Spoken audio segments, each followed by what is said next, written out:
What's going on? This Dr. Q Love here. I'm on my wife, D Chantel Love channel right now. Please be sure that you like and subscribe.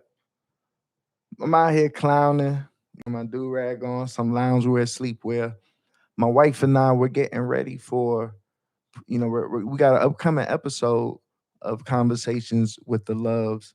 It's a podcast where we really just have conversations about our relationship, life, family, and the latest stuff that's going on in the news. And as we were thinking about topics to discuss, we were like, okay, let's talk about some finances and financial education, financial freedom, financial independence. Let's talk about relationships. What else can we talk about? And then we saw online that there's a lot of conversation going on about the Tuskegee University and their new dress code for students. And as a graduate of a HBCU and also a graduate of a predominantly white institution in PWI, I have an opinion on that. And my wife, she's also a graduate of a historically black college university, Grambling State University. Myself, a graduate of Albany State University in Albany, Georgia. And the predominantly white institution that I graduated from is the University of Minnesota. My wife, she also graduated from a predominantly white institution, University of St. Thomas. And I would like to say that I'm of the belief that if it wasn't for the preparation that I received from the historically black college, the HBCU, Albany State University, I would not have been anywhere near a fit student to complete the PhD program in the University of Minnesota. Now, when I went up there, I still had a lot of maturing. I still had a lot of learning. I still had a lot of growth that was needed. But when I left from Albany State University, I knew exactly what it was to be a professional, and I was a professional educator. And I'm of the belief that if we consider that, if we assume, I should say, that these undergrad students are fresh from high school, some of them may be first generation college students, like my wife was, and professionalism to them may be a new concept. Others may have already been receiving training and understanding of what professionalism is prior to going to university. But there's no need to assume that everyone has that. So, what I'm simply arguing is that it is at the university that is the place for students, high school students, to receive that training and to understand what it is to be a professional prior to furthering advancing their education or entering the workforce. And so I don't see anything wrong with the new dress code policy. Another point that I've seen is that it's a private university. So the fact that it's a private university, that does give it some leeway, but still I think that the larger point is it's about preparing those graduates of HBCUs for the workforce. And again, here I am now. I am older, but I remember when I was in my early 20s and I was getting all these tattoos and it was like you're going to have to cover that up. That's unprofessional. And of course now that's not the case, right? We see people that have tattoos and they're wearing them out at work. And I say that to say this that perhaps things will change. Perhaps things will change. But it is very important that the university does what it needs to do to prepare its students prior to and in preparation for when they're entering the workforce. And so it's with that I'm in support of it.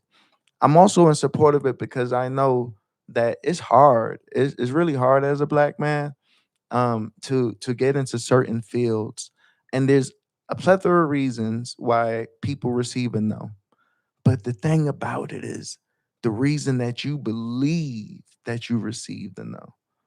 And the last thing that I wanted to do was to come in and for my perception, because see, the thing is, I could take off a do rag, right? I could pull up my pants or whatever it is that people may say, even though I believe that you should come in professional attire. um I can't take off my skin. I can't take off my skin color. And so whenever I did receive a no, I always wondered, dang, is it because I'm black? And so my aim honestly was always to try to minimize reasons or to address reasons once I did receive a no that I believe stood in the way of me getting that yes. And it's with that understanding that there's a time and place for everything.